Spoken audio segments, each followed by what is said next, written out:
In the quiet parish of Ilsington, nestled in the rolling hills of South Devon, where Dartmoor's wild edge looms and the River Lemon winds through ancient woodlands, there stands a house, a modest dwelling of stone and slate, its walls steeped in a haunting born in the early 20th century.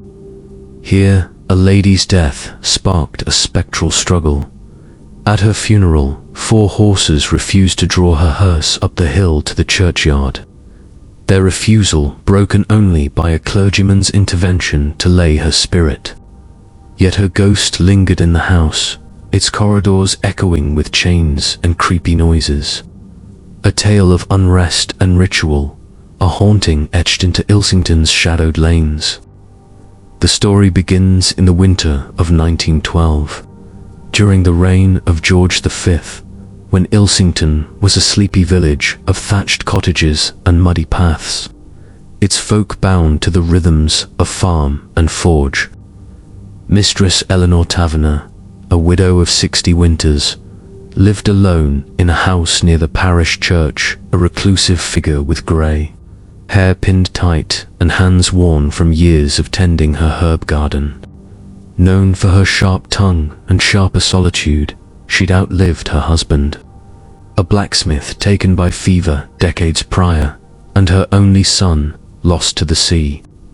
On a frigid December night, Eleanor died in her sleep, her heart stilled by age or sorrow. Her body found by a neighbour, Clara Stoneman, who'd come with bread and found the hearth cold, Eleanor's eyes fixed on the ceiling. The village mourned with quiet duty. Eleanor's funeral was set for a grey dawn. Her coffin, borne in a hearse drawn by 4 horses from the local livery, sturdy beasts known for their strength. The procession wound from her house towards St. Michael's churchyard, a steep hill rising to the burial ground, the mourners' boots crunching on frost. Halfway up, the horses halted, their hooves dug into the earth, their heads tossed, foam dripping from their mouths as they reared against the traces. The driver, Stephen Moore, lashed the reins, his shouts sharp in the stillness. But the horses refused. Under no lash or plea would they proceed, their eyes wild with a fear no man could name. Clara whispered, "It's her spirit, she won't go," and the mourners shivered. The hearse stalled as mist crept up the hill. The vicar of St. Michael's, Reverend John Pierce, a stern man of 50 winters with a voice like thunder, was summoned from the church. Clad in his black cassock, his silver cross gleaming, he strode to the hearse, his Bible open to an exorcism rite. The horses snorted, their breath misting as he raised his cross. In Namen Petrus, et Filii, et Spiritus Sancti, he intoned, his words cutting through the fog. I lay thee, restless spirit, to thy peace. A wind howled, the mourners' cloaks flapping, and the horses calmed, their foam ceased, their heads bowed. And with a creak, the hearse rolled up the hill, Eleanor's coffin delivered to the churchyard, buried beneath a simple stone as the village exhaled. The ritual embalmed their dread. Yet peace did not settle over Ilsington. Within weeks, the house where Eleanor had lived stirred with unease. Thomas Otway, a farmer who took the lease in 1913, moved in with his wife Margaret and their 2 boys, expecting a quiet home. At dusk, chains rattled in the corridors, a clanking, metallic echo, followed by creepy noises, moans, a rustle of skirts, a faint knock on unseen doors.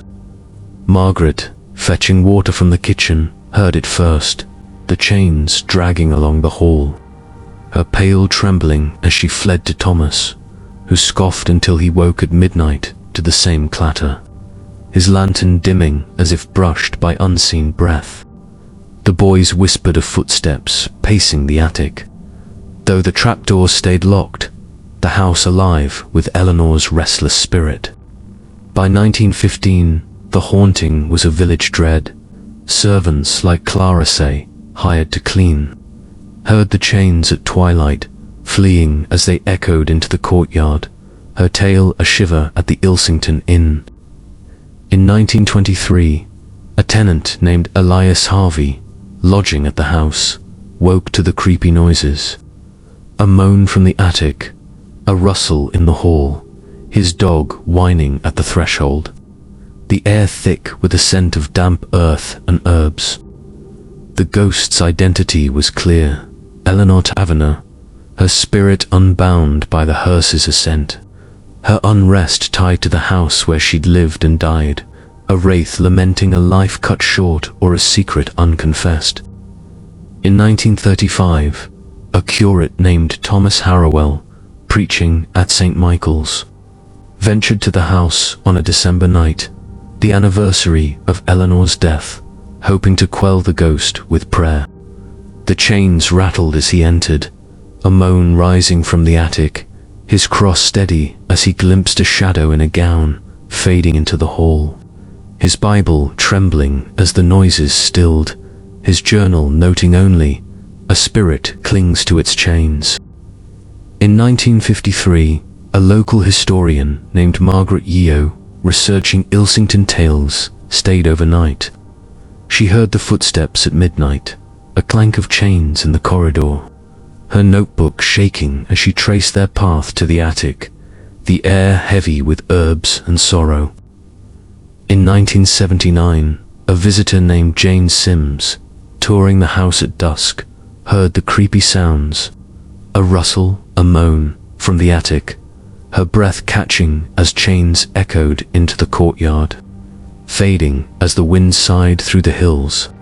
The haunting persists, a spectral clatter, a mournful wail, tied to the house where Eleanor died, her spirit a restless echo of that funeral day.